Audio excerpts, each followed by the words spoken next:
Have you ever wondered how scientists discover something?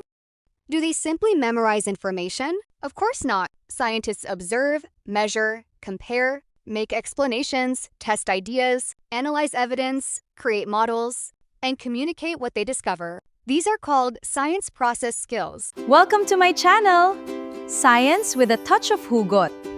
Let's explore, discover short stories, and discover ourselves. Today, we are going to learn 10 important science process skills: observing, measuring, classifying, inferring, predicting, hypothesizing, experimenting, interpreting data, modeling, and communicating. These skills help scientists investigate questions, solve problems, and understand the world around us. So, let's explore them one by one.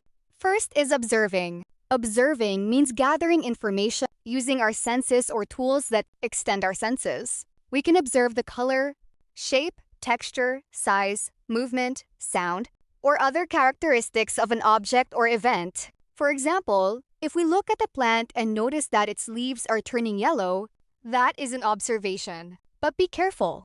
If I say, the plant is yellow because it lacks nutrients, that is no longer an observation. That is an inference. So remember, observation tells us what we notice, not yet why it happened. Parang love life. Observe muna bago mag-assume. Hindi lahat ng scene may meaning. Next is measuring. Measuring means determining the amount, size, quantity, temperature, time, or other properties of something using appropriate instruments and standard units. For example, instead of saying, the plant is tall, we can measure it and say, the plant is 35 centimeters tall. Instead of saying, the water is hot, we can use a thermometer to determine its temperature. Measurement gives us quantitative data, or information expressed using numbers. Numbers allow scientists to make more accurate comparisons. Parang feelings. Hindi sapat ang madami. Minsan, kailangan mong malaman gaano karami. Next is classifying. Classifying means grouping objects, organisms, or information according to their similarities, differences, or characteristics. For example, we can classify animals into groups such as mammals, birds, reptiles, amphibians, and fish. We can also classify materials as solids, liquids, and gases. Why do scientists classify?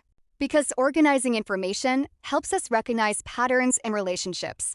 Whenever you group things based on their properties, you are already using a scientific process skill. Parang relationship status. You need to know where you belong. Friend? Special friend? Or it's complicated.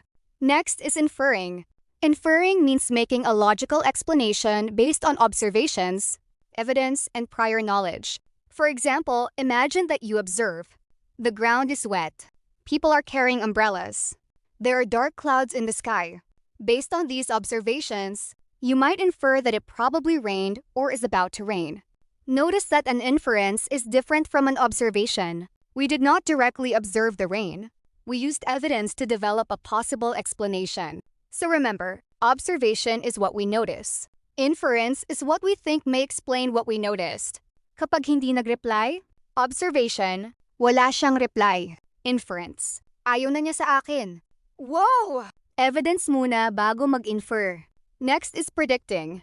Predicting means stating what we expect to happen based on observations, patterns, evidence, and prior knowledge. For example, if we observe dark clouds, strong winds, and falling atmospheric pressure, we might predict that a storm may be approaching.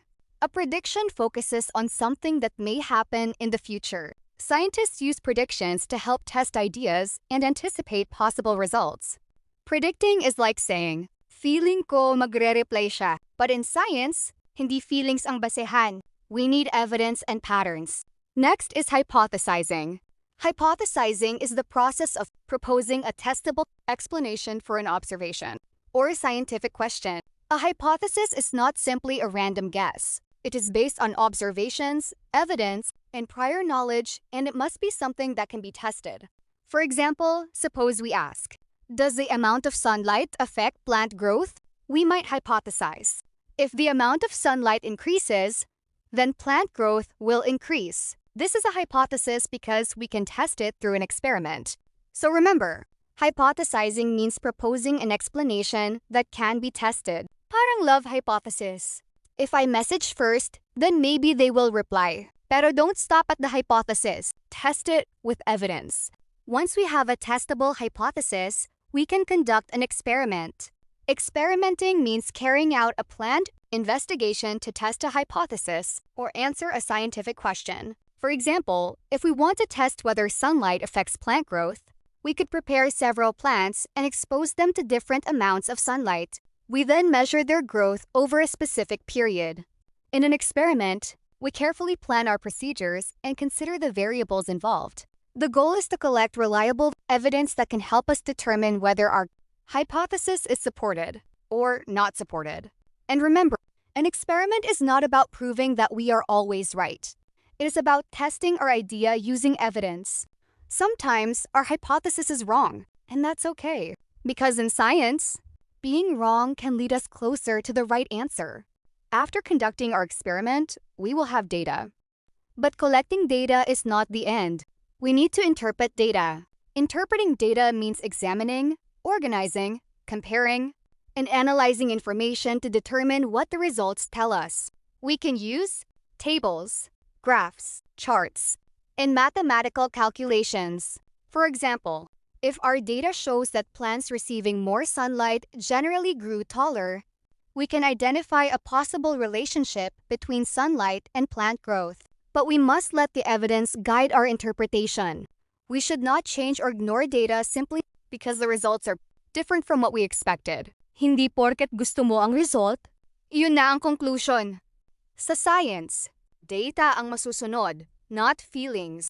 After interpreting our data, we can use another important science process skill, modeling. Modeling is the process of creating or using a representation of an object, system, process, or idea to help us understand, explain, or predict it. Models can take many forms. They can be physical models, diagrams, mathematical models, computer simulations, or conceptual models. For example, a diagram showing how water moves through the water cycle is a model. A model does not have to be an exact copy of reality. Instead, it focuses on important features and relationships that help us understand a system. And models can change. When new evidence becomes available, scientists may revise or improve their models. So modeling helps us turn scientific evidence and ideas into a representation that others can understand. Parang ideal relationship, may model ka sa isip mo, pero kapag dumating ang reality, revision is needed. And finally, we have communicating. Communicating means sharing scientific information, procedures, observations, data, explanations, and conclusions with others. Scientists communicate through research papers, laboratory reports, graphs and tables, posters, presentations, and many other forms. Why is communication important? Because scientific knowledge becomes more useful when it is shared with others. Other scientists can examine the evidence, repeat the investigation, ask questions, and build upon the findings. So science is not complete when you discover something. You also need to communicate what you discovered. Parang research. Kung ginawa mo ang buong experiment pero hindi mo kayang ipaliwanag ang findings mo, parang nagmahal ka pero hindi mo sinabi. Now, let's put all 10 science process skills together. Imagine that we notice something unusual in our school garden. First, we observe the plants. We notice that some plants are taller than others. Then, we measure their heights. We classify the plants according to their characteristics. Based on our observations, we infer possible reasons for their differences. We then predict what might happen if we change one condition. Next, we hypothesize by proposing a testable explanation. Then we experiment to test our hypothesis. After collecting the results, we interpret the data using tables, graphs, and comparisons. Based on what we learned, we use modeling to create a representation that can help explain or predict the relationship we observed. Finally, we communicate our findings to others. And there we have it. Observe, measure, classify, infer, predict, hypothesize, experiment, interpret data, model, communicate. But remember, science doesn't always follow a perfectly straight line. Sometimes scientists go back to their observations. Sometimes they revise their hypothesis. Sometimes they improve their model. And sometimes new evidence leads to a completely new question.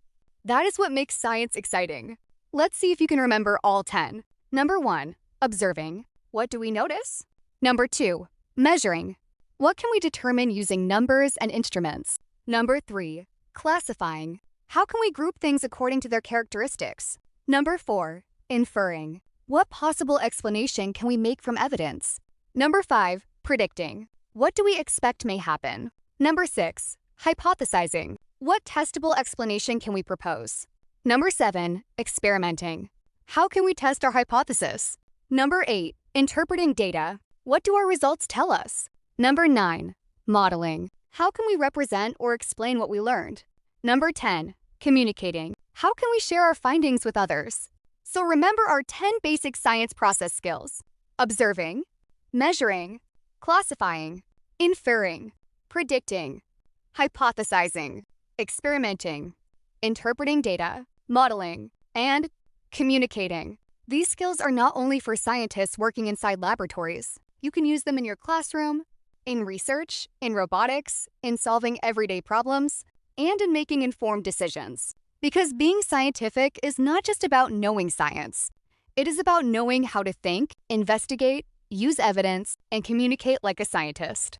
And that is the real power of science process skills. Thank you for learning with me today. Remember, biggest classroom. Don't forget to subscribe for more lessons. Keep finding the hugot in every day. See you in the next lesson.